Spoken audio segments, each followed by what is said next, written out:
49er rush. Niners all day. Let's bring 6 home, baby. Let's go. I love it, man. It's time for the 49ers Rush Podcast.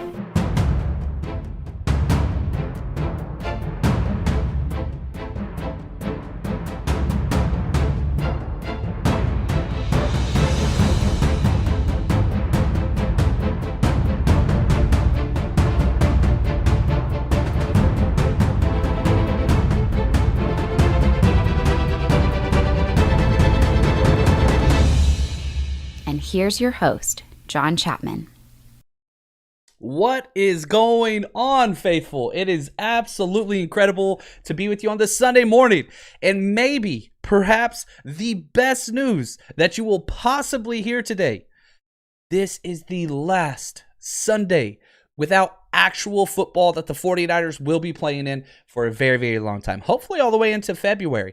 Now, obviously, we got the bye week. We do have the week off before the preseason into the regular season. But we will have so much film to break down in just one short week. Shout out to my Patreon subscribers for bearing with us and staying with us and all those things. But here's the deal.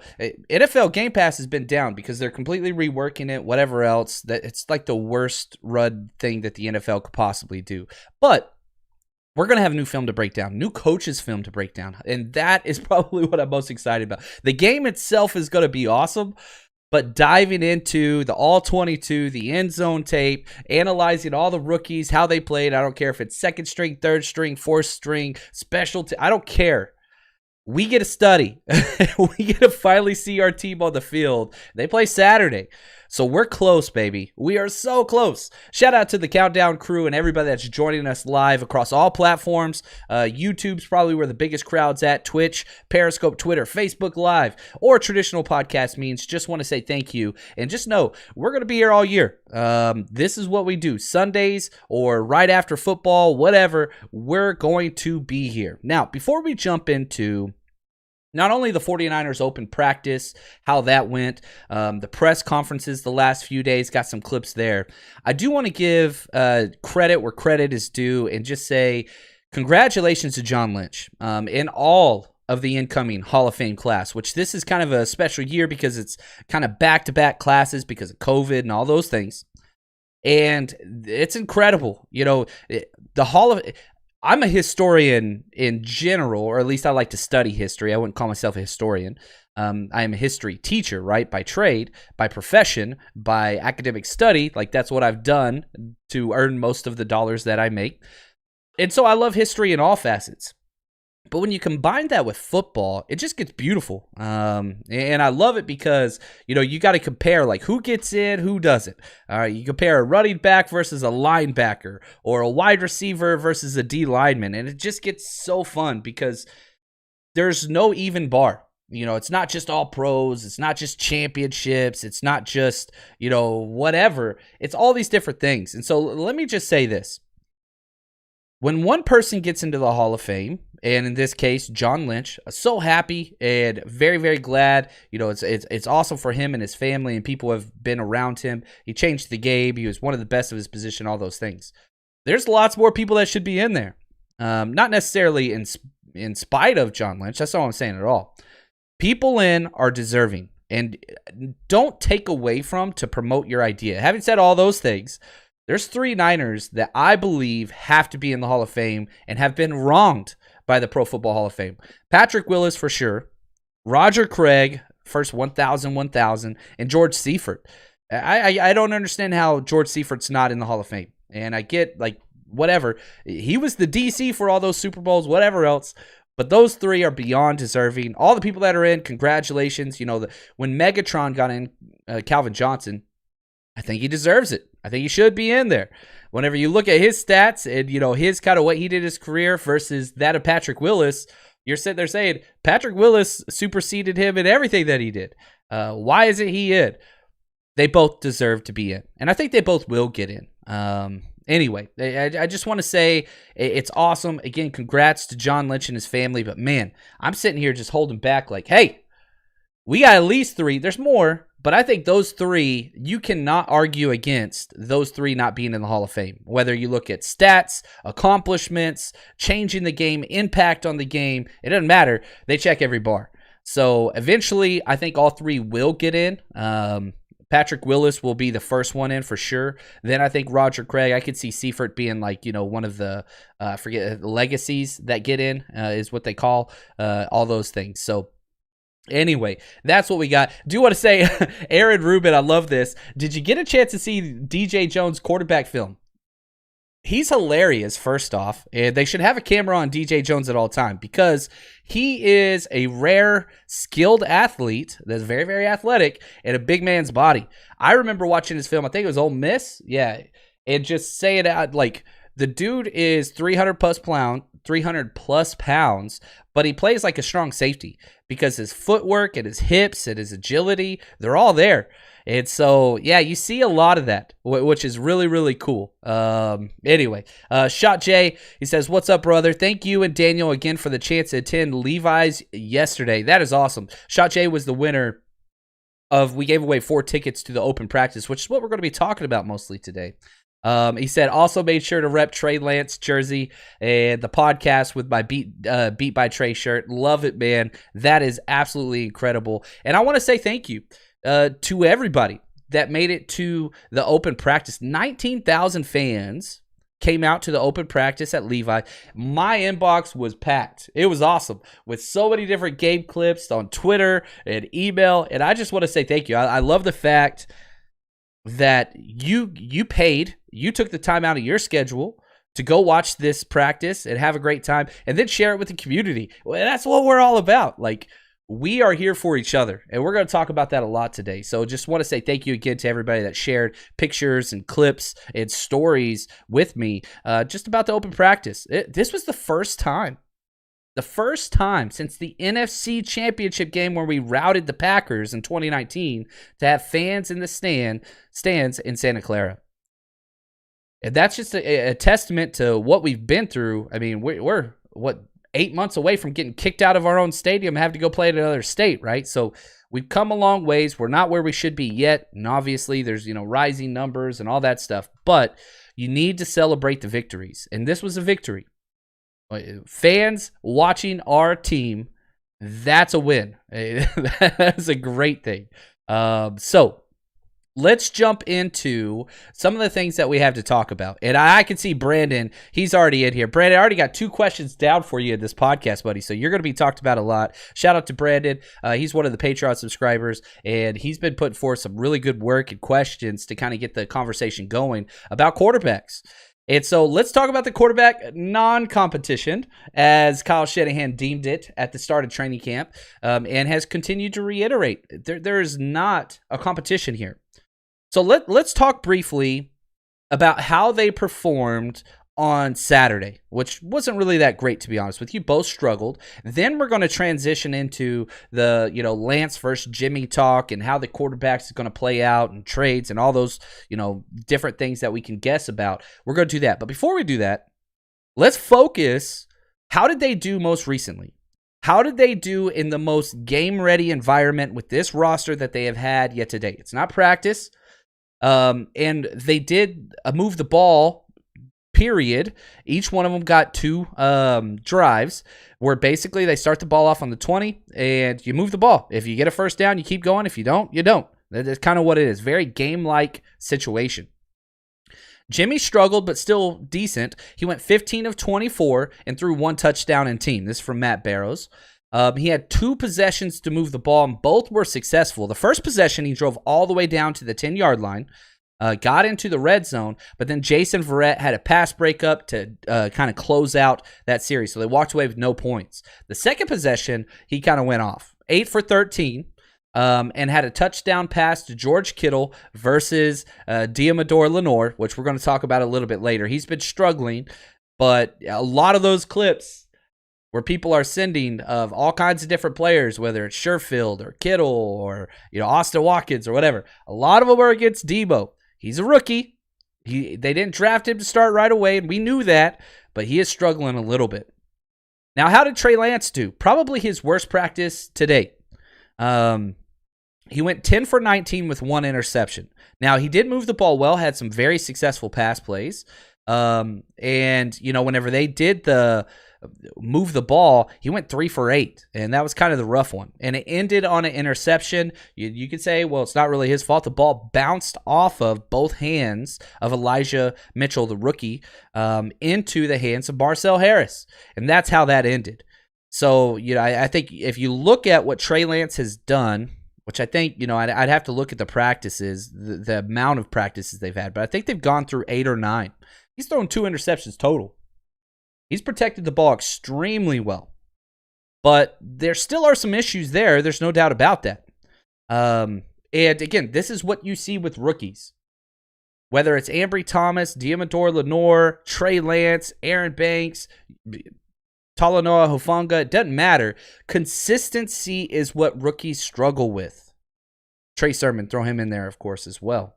Consistency. You're going to see flashes. And that's what we get during training camp, right? You get one beat reporter or fan that gets a perfect pass of Trey Lance deep to whomever, and everybody's like, oh! And I get it. It's exciting. I'm as excited as anybody when Trey Lance does anything. He could tie his damn shoes, and I'm just like, yeah! That's the way we do it. Like, that's the stance we're in. And that's a good place to be. Hope is a great thing. So I feel like I'm Andy Dufresne, channeling my Andy Dufresne, right? Hope is a beautiful thing. The one thing they can't take away. Shout out to, Cardinals fans. But the idea is this. Excitement for Trey Lance is everything. And we should maintain that. But not at the expense, again, kind of back to what we were talking about. I didn't have this in my notes. Back to the whole idea with the Hall of Fame conversation. Just because you want to elevate Patrick Willis doesn't mean you have to tear down Calvin Johnson. That's not how things work. That's how social media works, right? That's how middle school arguments in the locker room work. That's how, toxic relationships and logic and maybe even in the courtroom work. That's not the way communities in real life work. And obviously you can tell what I'm saying about that. Just because you love Trey Lance, which I do, does not mean you have to tear down Jimmy Garoppolo. That's not it. They're not mutually exclusive. You can like them both. Half, maybe not half. I don't want to say half. A large portion of 49ers fans, I tweeted this out. It picked up some good traction, I thought. A large portion of 49ers fans want Trey Lance to start. A large portion of 49ers fans want Jimmy Garoppolo to start. I think that context and looking back and forward at the same time, I'm just really happy we have 2 good QBs. We've lost 3 out of 4 seasons because a quarterback has got hurt. Really 2 out of 3. We don't have to worry about that anymore. That's not an issue. Name another team in the NFL that has 2 stud quarterbacks, and yeah, I'm calling Jimmy Garoppolo a stud. The dude was in the Super Bowl. At worst, he's an above average quarterback. Even if you hate Jimmy Garoppolo, and there's a lot of you here, I love you still. You've got to admit, the dude wins games. And you say, oh, well, not him, not him, not him. Okay, that's cool. Why can't we win games without him? And so you got to find a way. And I get social media. It's like it's like a monster, man, that just forces people to pick sides and tear down and all those things. Screw that biz. No. That's not who we are. We're not faithful to Trey Lance, right? We're faithful to the team. Be a part of the team. Now, having said all those things, let's listen to the head coach himself. And this is probably the clip of the day. And we're going to talk about this. It's a little bit of a longer clip. This wasn't from Saturday. This was from the day before. When asked about Trey Lance playing time in 2021, and it's got all the sound bites, and I wanted to play the unabridged clip so that you get all of it, okay? I believe the question that set this off was, are you a little hesitant to talk about Trey Lance starting? This is the question posed to Kyle Shanahan because of the media. Okay, so again, pause what you're doing. Don't pause this, but pay attention to this because this is probably the most rich 1.5-minute segment of this whole podcast. Here we go. Here's Kyle on Lance playing in 2021. The whole clip. I think I got to be conscious of it when talking to you guys. I understand that that's the thing everyone wants to hear about, and everyone wants to know each day how practice went and where is he, are they competing, all that stuff, But it's very easy for me when I'm not talking to you guys because it is what I'm trying to articulate. You're just putting in an offense, guys go out there and play football, and I know it sounds coach cliche, but the twos in every group are trying to surpass the ones. And I see Trey the same way. Yes, it's a quarterback position. I mean, everyone is looking at that, but we're in a situation where I don't see them competing. I see, Trey's going to play for us this year. I mean, whether it's, I know you guys all run into Twitter on that, but that situationally, he's going to get plays. Like, that doesn't mean that he's going to go be a starter or anything. He's going to get plays, and you got to prepare him for that every way possible. Every receiver who makes our team is going to play this year. I know it's different, but when you have quarterbacks with different skill sets and stuff, it kind of makes it easier for me to look at it similar to other positions, and that's why I don't think it's a problem on our team, and it's not a problem in there when we're discussing what we want to do. There's so much there. So much there to talk away. First off, Trey Lance is going to play. Okay, that's good. Initially, there were some rumors that, hey, we're going to do a Taysom Hill package or something along those lines. I don't think that's what it is. Taysom Hill's different, whatever else. I don't even think that they fit all those things. I don't even want to enter into that. They're not even the same players. They play the same position kind of, but it's not like Taysom Hill. Don't look at it in that context. You're going to be safe if you do. But they are doing running plays with the quarterback, and they're simple zone read plays. All those things. And this question comes from Brandon S., one of the Patreon guys. He says, I think the two quarterback, these are Brandon's words, and I agree with a lot of what he has to say here. I think the two quarterback system is genius. Use the obscurity about Trey Lance as a competitive advantage by introducing a new package each week that there's no film on. Be able to ease him into the role, showcase Jimmy for a trade, and use him to help us win games. Now, again, I was hesitant to this idea, but I get it. I totally understand. And here's why. There's several reasons why I think this is great news. One, from a defensive coaching perspective, you hate this crap. Not knowing what you're going against and what you're preparing for, it's twice as much work for the coaches. I've been in those rooms. And it's like, man, we don't know if this kid's going to play who's a mobile quarterback or, a statue in the pocket quarterback. You change all of your defensive rules. You change them all. You change your pressures, all right? He's mobile, but he doesn't like throwing, going to his left, all right? So that means we're going to bring pressure off of the defensive right side to force him to run against his, all these different things. You're talking coverages, okay? It's a mobile quarterback, so we've got to be able to stay with our integrity in the zone or whatever longer. Because, again, plays break down, all those things. Whereas if it's a pocket quarterback, you're telling them those first second and a half is the most important. Trust your initial reads. It just changes. So now what happens when you're running scout team that week? You have two scout team quarterbacks, right? So you put special jerseys on those scout team quarterbacks for your defense, and you're swapping them in and out. And, it's just one more thing that the defense has to account and think for and plan for. And when defenses start thinking, and think too much, that's where they start to hesitate. And so all of those things have to factor into the equation. And so that's one thing. Okay, cool. But I don't think that's the big thing. The big thing is this. And the best way I could probably explain this is organic is the word that comes to mind. Natural flow, right? Or I don't think that's a definition of organic, but that's what comes to mind. The idea is this. Lance will determine, he's the driving force in all this, Lance will determine how much work in games he gets. You start off week 1 against the Lions, which are a very, very bad team. Sorry, Don. I see you in there, Don Burr. Shout out to my friend there. Still waiting on that bet, buddy. Reach out to me. You give them 1 to 2 one series per half. That's it. Or just a couple plays per half. See how they succeed. If they do, you bump them up a little bit. And what you're doing is just providing a nice little safety net for Trey Lance to where you're not overbearing him. When a team comes out and says, oh, rookie quarterback starter, no questions asked, awesome, that's great, because they're going to get all the reps and all those things and whatever else. But what if? What if it is Mitch Trubisky? What if? What if it is those things? There's no safety net. You're throwing somebody in with the Wolves. This allows him to almost have a thermostat, right? Maybe too much. All right, let's back him off a little bit. Man, he can handle a lot more. Okay, let's bump it up.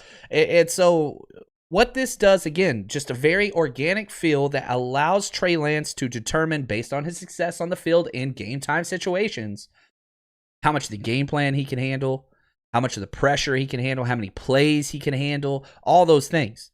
And it takes a little bit off of Jimmy Garoppolo. And here's what I mean by that. Jimmy just gets to go do his thing. He doesn't have to worry about losing the job and whatever else. That's not what this is about. You've got these two great quarterbacks. And again, you get to treat it a little bit like most other positions.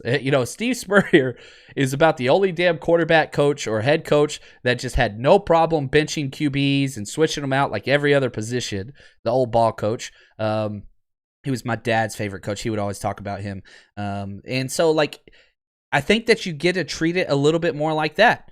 And while showcasing Jimmy Garoppolo, right? Because the trade market is still there. And that's going to lead us into our next question. But before we do, I do want to say thank you to Charlie. What's up, Charlie? Appreciate the gift, my good friend. He says, great stream. Do you remember the Jim Tomsula fart press conference? I sure do. I feel like, Men in Black, like the, I don't know, nebulizer or whatever they call it, where they wipe the memories clear. I feel like a lot of 49ers fans showed up in 2019, and this what happens. We went on this historic run, 9-0, dominating everybody, blowing teams out of the building in playoffs and all this stuff. And so people bandwagon and joined that. Success brings, it's what it is. And I feel like a lot of our fans don't remember what it was like with Tom Sula and Chip Kelly, right? It was Mike Singletary. It was bad. And again, there's a whole nother fan base for the 49ers that jumped on with the Harbaugh Kaepernick, whatever, period. And they don't remember Dennis Erickson ruining a dynasty. And so, Charlie, yeah, I remember that. I'm trying my hardest to forget it. But I think a lot of our fans and a lot of people that listen to these podcasts, they weren't here for those things. And so they don't remember. We didn't talk about football then, right? We talked about a head coach passing gas and not knowing what the hell he was talking about for 30 minutes. And just everybody would just walk out of the press conference and just be like, what the hell did he just say?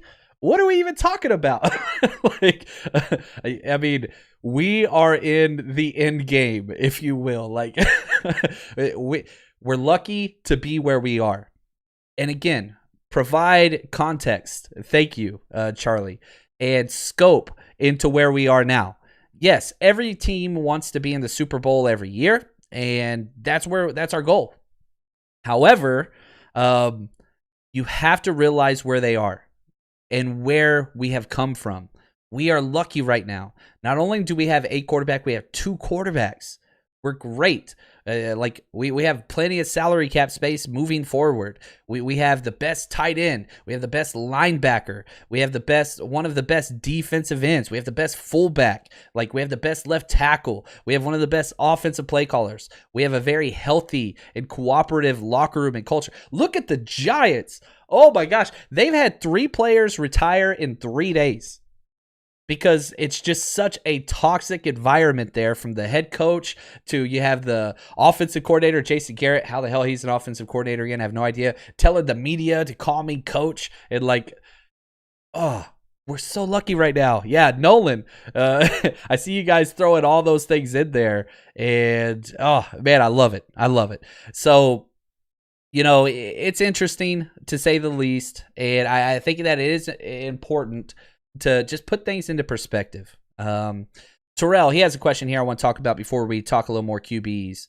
What are the rules regarding non-vaccinated players and their ability to negatively impact vaccinated players?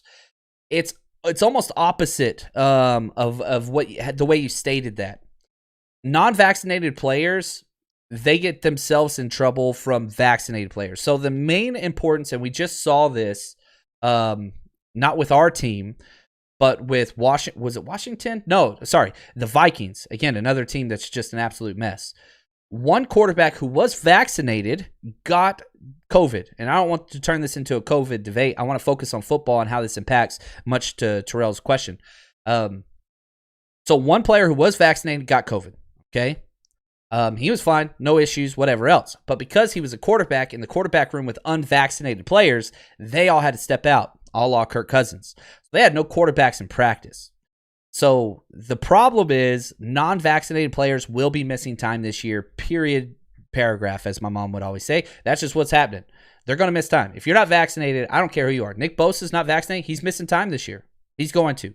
Chances are very, very high, especially with the numbers. You get one close contact, which you have to wear a tracker with you the whole time, or it's like a $50,000 fine if you refuse to wear it for 1 day. So, like, yeah, it's going to happen. Unvaccinated people are going to miss time. That's all there is. It's just what it is. It's what it is.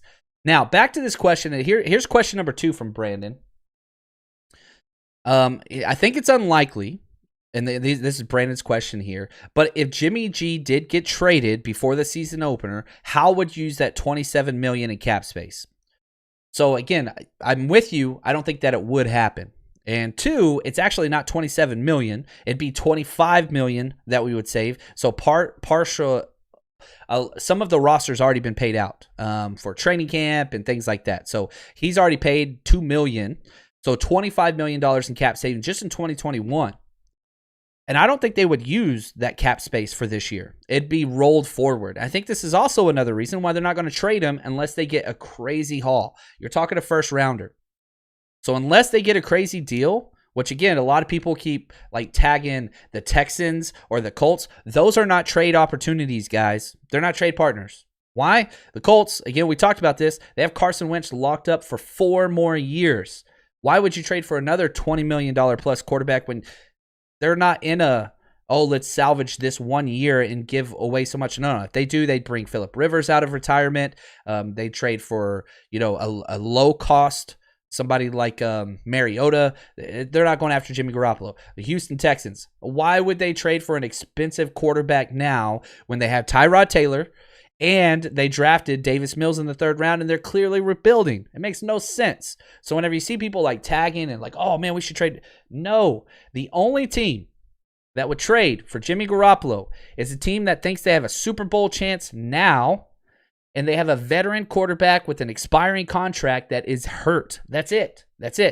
So you're talking about a quarterback on the last year of his deal or a rookie deal or something like that. So pay attention. I get it's easy, and I get you can get clicks, and I get that. I know a lot of people, that's what they're out for. That's not reality. So it isn't happening.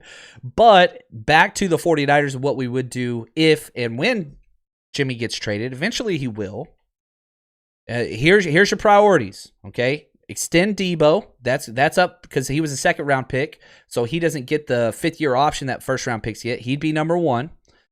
Center if Mac hangs it up next year, and then corners and pass rushers. Like those are it. That's where you got to be.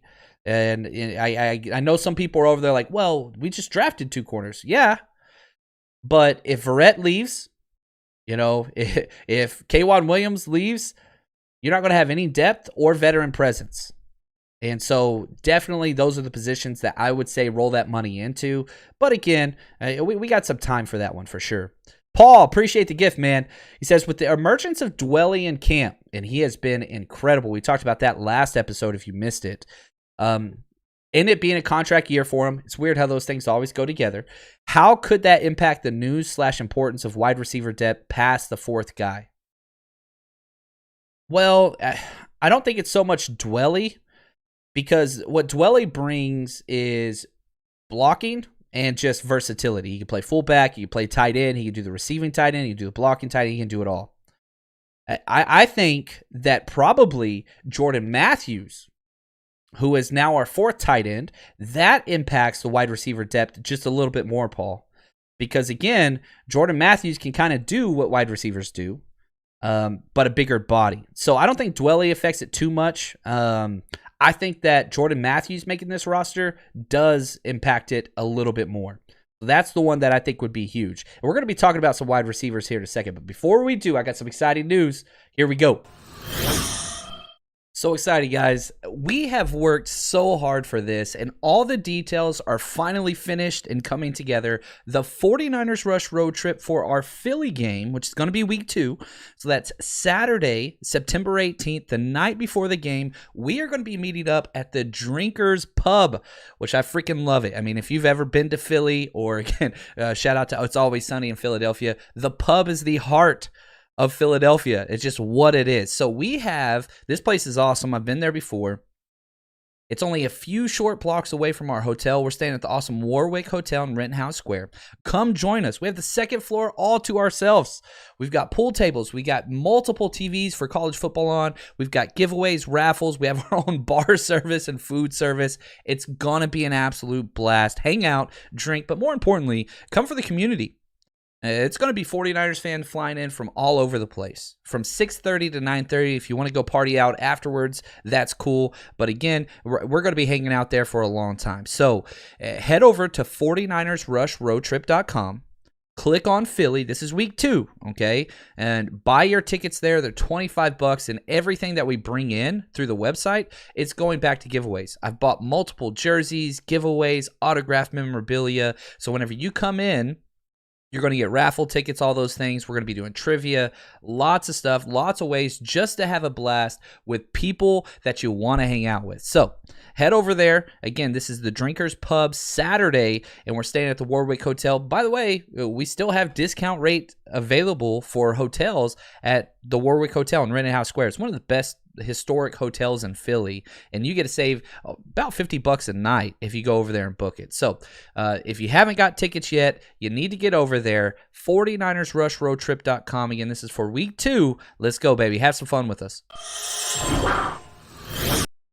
And I get a lot of emails and questions about so we're doing week 2, we're doing the Chicago on Halloween weekend, and then we're doing Los Angeles week 18, which is all the way in January. I have solidified everything for all 3 trips, and a lot of questions I get are, hey, when's the LA hotel going to be up?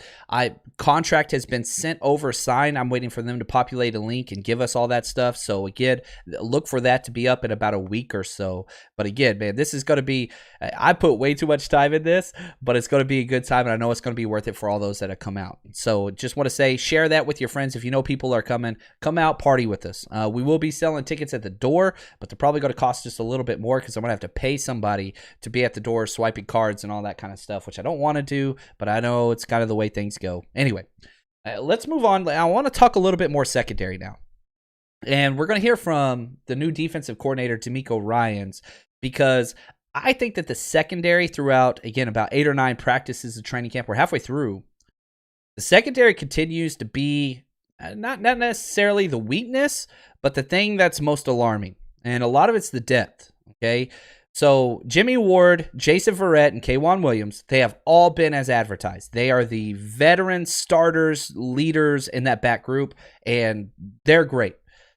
But that's 3 of 5 spots. We're missing a safety spot, right? Because Tarvarius Moore, Achilles, and then Jaquaski Tart, all that kind of stuff. Where the other corner, Emmanuel Mosley, was out on COVID, right? And so we've been working lots of people in there. Well, Emmanuel Mosley finally cleared the concussion or the COVID protocol, which is awesome. And he got his very first practice out there, and it was huge. His very first team rep, whenever he got out there, pass breakup against Debo, absolutely awesome. So here is the defensive coordinator just talking about E-Man and what it means to have Emmanuel Mosley back out there on the field. E-Man has looked pretty good coming back. He's done a great job. He's hopped back in. He made a play yesterday. You just see where he fits. He's a great player for us. He's done a great job, and I just love the way he came out, had great energy, just showed his love for football, showed it's all about having fun and making plays. So I love the energy that he brought to us, and happy to have E-Man back. His presence is felt. Happy to see him back out there. It's a big difference. And I know there were a lot of people that when we drafted Ambry Thomas, they were like, oh, Ambry's going to be beating out E-Man for that starting job. Pump your brakes. And that's not necessarily anything about what Ambry Thomas has or has not done. Emmanuel Mosley, he's a player, and he's got a lot of starts underneath his belt, and he's so consistent. Guys, consistency is so much when you're coaching and deciding who to put out there. It's not about the flash plays. You don't go into personnel and depth chart decisions thinking, oh, this one player can do this one thing better than the others. That's not what you do. No. Especially as a quarter. Who's going to get us beat? Who's going to be there consistently that we don't have to worry about? That's what it is. And that's Emmanuel Mosley. He's going to be there. And we need more of what he brings to the table. Now, the safety position, Again, Tart's been out. Tart finally cleared COVID protocol, but he's on the PUP list because his toe, he's still got that turf toe, which has been around for a few years now, just been a struggle. But Tavon Wilson has been starting, NFL journeyman. He's been all over the place. He's been good. Yeah, I'm not trying to say like, oh, whatever else, but he's a backup. He's on this team to be a backup. And as long as he is our starter, that's not necessarily a good thing. Then we got Tony Jefferson, longtime NFL vet, that we brought in as well. A lot of people think he's going to be a starter. Well, guess what? He hasn't taken one rep with the first team defense yet. And that's from Lombardi over at the Athletics. So I think safety is a bigger concern. Now you have Talanoa Hufanga, who's been playing very, very well, and I think he's going to be a special teams ace. But I'm a little worried about that strong safety spot. Now, if Tart comes back, obviously the experience, all those things, that's going to be great. But there's issues. And Diamador Lenore, who we've talked about, man, he's been struggling. He's been struggling. And again, like, gave up the touchdown against Kittle. Why is he covering Kittle? He's getting some work with the ones. They rotate. DBs rotate. They're not like the offensive line that just stays out there nonstop. And with all the corners that have been hurt, like, they're going to be moving. They're going to be moving. I love the discussion that's taking place on YouTube. We have our resident Lions fan in here, Don Burr. Shout out, man. And he always brings a lot of ruckus with him, and that's okay. David just gave a gift. Thank you, David. All for my brother Luke, who's going at it. This is incredible. If you are a person that listens on traditional podcast methods, head over to our YouTube channel. Just type in John Chapman or 40 Hours Rush. Click on today's video and just scroll through the chat because it's pretty good, man. There's some good stuff in there, and it's fun to go through my notes and to keep talking about all these things. But man, there's some beefing going on. I love it. I love it.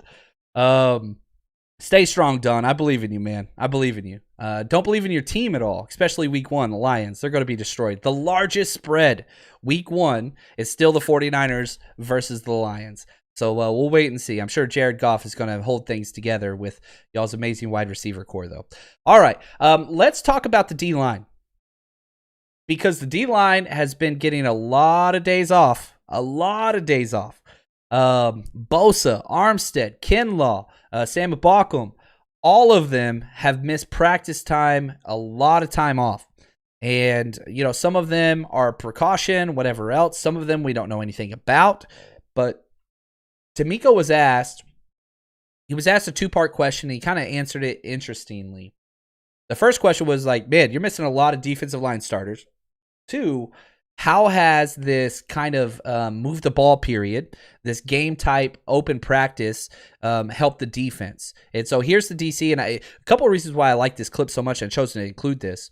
I wasn't sure how to categorize it or title it, but it kind of lets you into a little bit more what D'Amico looks for as a coach and kind of what his philosophy is. I think the move the ball periods where it was good. It's much needed. And a lot of times you're going through scripted periods and guys get honed in on just those particular plays and stop them. But it's really good to get to move the ball. It's kind of to simulate real football as much as possible without taking guys to the ground. So much needed for the defense. I thought we came out, we did some good things, did some things not so well. There's some things always to improve on and get better at. So I think it's just a good start for us today. Things are going well, and things are good for this defense. And anytime you get team-type situations going, you're going to learn a lot of things about what's going on. Defenses look good, and usually the way it works in training camp, defense is always up early because it's reactionary to the offense. It's much simpler to line up and alignment and all those things. So usually the advantage to the defense, and as things go on, it starts to shift this way. To where the offense gets a little bit more of an advantage, especially when pads come on. So, like, I think we've got a lot of good things out there. And some issues, Sam Ibaka, he's missed 3 straight practices as of today with no info. No coaches have said anything. Now, he did appear on the sidelines of the open practice Saturday with a sleeve on his knee. Don't know if that's anything. Again, that goes back to Barrows. That I don't know. I don't know. But it's interesting. But you do have to say this. Sam Ibaka's never missed a game in his career. Never missed a game in his career. He's a vet, okay? 4 years starter experience. Now, staying with the injuries, got to talk about D Ford. Got to talk about him. And I thought this was the best. Like, they gave him a chance to talk to the press. And the question was, and you'll hear the back end of this question. Did you ever think about retiring, D Ford? Oh, man, you can feel this one. Did you consider retiring at any point? If so, how close to you? Hell no. And no. I put in too much work. I haven't put my best ball on tape yet. So, this is my life. This is what I do, Not only hell no, and nah. Like, that's beautiful. I love the passion, and I'm pulling for him cautiously. He went all through all the different back issues he's had. He had 2 back surgeries, can't have a third one. And like, if you get anything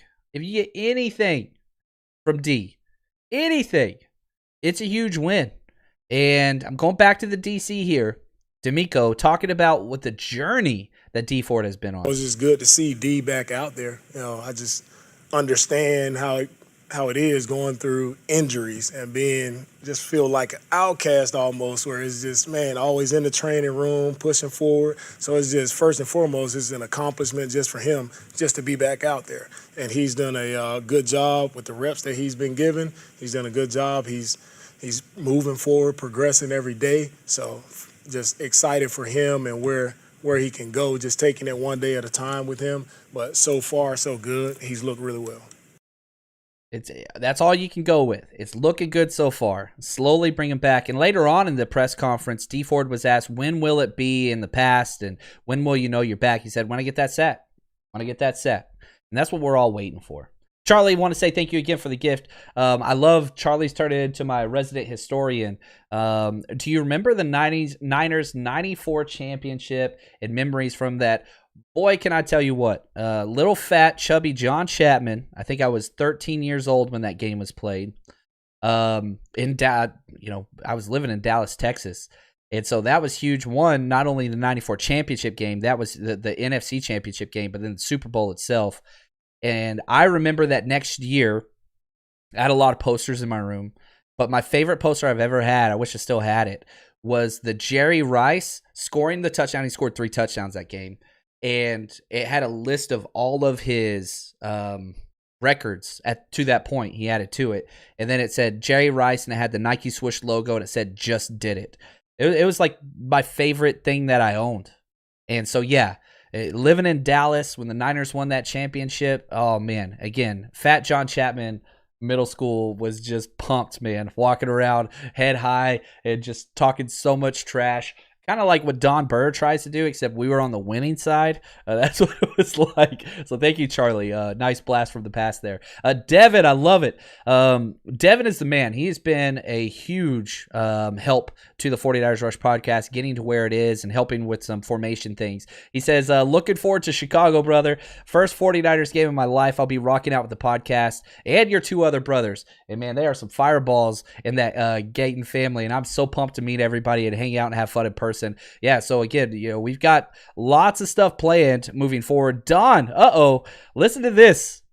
Thank you for the gift, Don. And I thank you for not only the financial gift, but for the gift of just showing up and freaking trying to take out everybody WrestleMania style. He says Detroit 28. He said 49ers with like a whimsical kind of like, whatever name. 13. Detroit versus everybody. I don't think it has to be Detroit versus everybody. Well, try getting second in your division first before you take out everybody. That's all I'm going to say. But that's okay. You kind of do your thing, Don. You just keep shooting your shot, bro. I believe in you, man. And even though your team's never made it to the Super Bowl, I think you're putting out some Super Bowl effort. So I respect that, Don. I like it. Now, one other thing that I want to talk about, I'm going to have to start looking up like Detroit Lions trivia just so I can understand like why people feel this way. Their team, but that's okay. Juwan Jennings, who would have guessed that this guy Started training camp. He was on the COVID list and all that stuff and he's struggling. Man, he's come out and put up back-to-back-to-back good practices. And he's got some nice highlight reels in one-on-ones and in team. He won a handful of reps versus Jimmy Ward in one-on-ones. Jimmy Ward shutting almost everybody down, not big man Juwan Jennings. And on top of that, they even ran an end around to Juwan Jennings in team. That big slot role. Back-to-back years, they draft Jalen Hurd. Then they go get Juwan Jennings. They want a big, physical slot wide receiver, not the small, shifty Trent Taylor type. They're trying to move away from that. Juwan Jennings put up some things. Now, and here's kind of the issue and why I want to bring this up. Keeping 6 wide receivers is going to be tough. I don't think the 49ers will keep 7 because I think you'll be able to stash some of these guys on the practice squad. I don't think any of these guys are really getting poached. But man, listen, if John Chapman, which thankfully for you guys and the rest of the 49ers faithful were making this decision, right now, if I had to pick 6 wide receivers right now, here's what I would do, okay? Ayuk and Debo, they're locks. After that, it gets a little bit up in the air. I think Mohamed Sanu has done enough to be the wide receiver 3 currently. If the 49ers started a game tomorrow, Sanu would be starting. Then after that, I think Sherfield's in no matter what because of special teams. And not only special teams, he is a burner. He's a straight line deep wide receiver. And he has had lots of highlights from Jimmy Garoppolo and from Trey Lance. So both quarterbacks are hitting him deep. So I think he would be the next one in, and they've paid him, enough to where his contract's guaranteed to make this roster. I'm telling you that right now, financially. Then I'm going upside. I'm taking Jalen Hurd, #HurdWatch, and Juwan Jennings. Those would be my 6. That leaves Richie James out, which I don't like. I think Richie James has a better shot to make this roster than Juwan Jennings does. But I'm telling you right now, we know what Richie James is. We know what that ceiling is. Perhaps he could surprise us a little bit more. We have no clue the ceiling that Juwan Jennings has. And so, neither one of those guys are starting. They're going to be a backup. I'm telling you right now, man, that would be my 6. Debo, Ayuk, Sanu, Hurd, Sherfield, and Jennings. That's what I would choose to roll out with. Now, this competition is very far from over. And wide receiver is going to be fought for and won on the preseason field, which is very, very important. On the preseason field. So I think that's kind of key. And just, man, can you imagine our team walking away from Richie James? Oh, I don't know, man. I don't know. All right, real quick word. Here we go. Super Fantasy League time. Oh, man, I'm excited about this one. Over half of the emails and comments that I get out there are all about fantasy leagues and dynasty league startups. Well, here we got. This is going to be incredible. The 49ers Rush Super Fantasy League. We did some charity leagues last year, and that was fun. This has unlimited potential. It's only $25. $25 is going to be a redraft league. And what we're going to do, if you're familiar with the Scott Fishbowl and the fantasy correspondent, all that stuff that goes on there, it's going to be similar to that. So it's a 10-man league, okay? What happens is, for every 10-man league, there's going to be several. Top 4 make the playoffs. Whoever wins at the playoff structure, that's going to be traditional there. If you're your league champion of your 10-man league, you go into a super playoff versus all of the other league's champions. And we're going to roll over a little bit of the payment that comes through that for the Super League as well. So if you finish first or second in your league, you get paid. And if you win your league, you win again in the Super League. It's going to be an absolute blast. So here's how you get in. You have to pay first, okay? It's only $25. I paid my entry fee. My son's going to be playing as well. And all you got to do is follow the link for League Safe, okay? It's in this description of this video. That way no money's exchanging hands between people. It goes into League Safe. They hold it, and they divvy out payments. Make sure you fill out your email. Once you make your payment on League Safe, that's how you'll get invited to the draft itself. It's going to be an absolute blast, and my friend Steve Spacrotelli, he's going to be helping me set this up and commish all these different leagues. Guys, we could have 120 people and have 10 separate leagues. This is going to be incredible. The main reason why I'm doing this, one, I love fantasy, but to build community. That's what it's about. The people that were in the charity leagues last year have a better relationship with them, and they talk amongst themselves, and it's absolutely incredible. So that's what we're doing here. 49ers Rush Super League. Go click the League Safe link in this video. Put your $25 in, and you're in. That's all it's going to take. Excited to destroy all of you. And we're picking up a lot of steam with the Fantasy League. We've already got almost 4 divisions full. John Taylor's full. The Garrison Hurst division's full. The Steve Young division's full. We're almost full with the Ronnie Lott division. Next up, we're starting to populate the Bill Walsh division.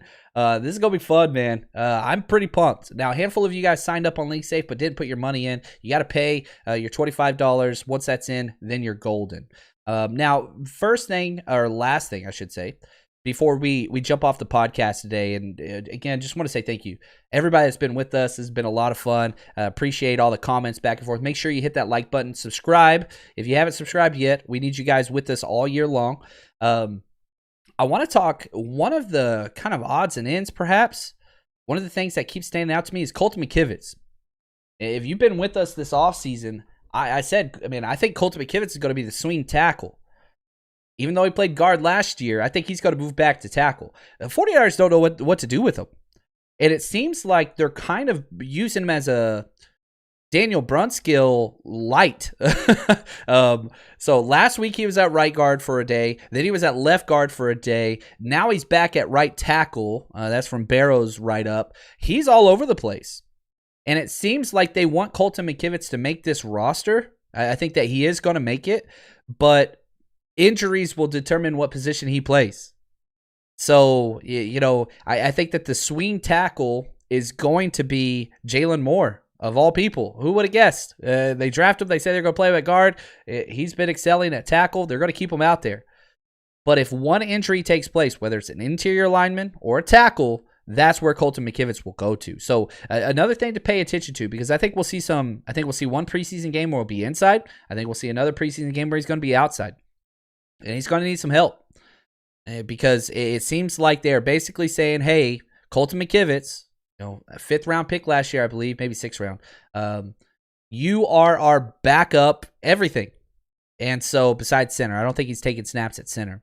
That's going to be the thing to keep an eye out for. And again, this O-line is deep. If we cut Colton McKivitz, he will be picked up. So I don't fully expect that to happen. Hopefully everybody stays healthy. But this is, again, the 49ers have a deep roster. There's 2 types of teams in the NFL. There's teams during cutdown time that bring in players that are cut, and there's team at cutdown time that lose players that are cut. The 49ers are the latter. Now, Detroit, for example, they might be picking up somebody that we let go on the offensive line. That offensive line is actually pretty good. Detroit, the one good thing I'd say about their team, their D-line is pretty legit. Outside of that, yeah, it's what it is. That's all there is. But that's going to do it for us today. One more week, not even a week. Saturday, we play the Chiefs, guys. We play the Chiefs Saturday. Now, let me say this. The kind of paramount episode that we do is right after the games. We're going to be doing that this Saturday as well. So we play the Chiefs at 5:30 this Saturday. But understand this. I'm going to be hosting an event in Canton, Ohio at the Pro Football Hall of Fame Saturday. So I might be a little tipsy. I might be on my phone. I'm trying to secure how this is going and, watching the game and get my notes in and all that stuff. But I'm going to find a way. I don't care. I will be going live after the game. If you haven't subscribed to YouTube, that's the one that 100% will be live. I'm still working out the kinks to go mobile with my phone across all platforms, but it's been a little tricky. But I'm 100% positive I will be able to get the YouTube live feed up from my mobile device, no matter where I'm at. I'm bringing all my computer and equipment with me, but there's a chance I won't be able to set up everything in time and all that stuff. So we will be live Saturday against the Chiefs right after the Kyle Shanahan press conference, so look for that. But as always, guys, just want to say thank you. Absolutely blast of a show today, and I want to say thank you guys for bringing the energy. I love it, man. And until next time, stay strong, faithful.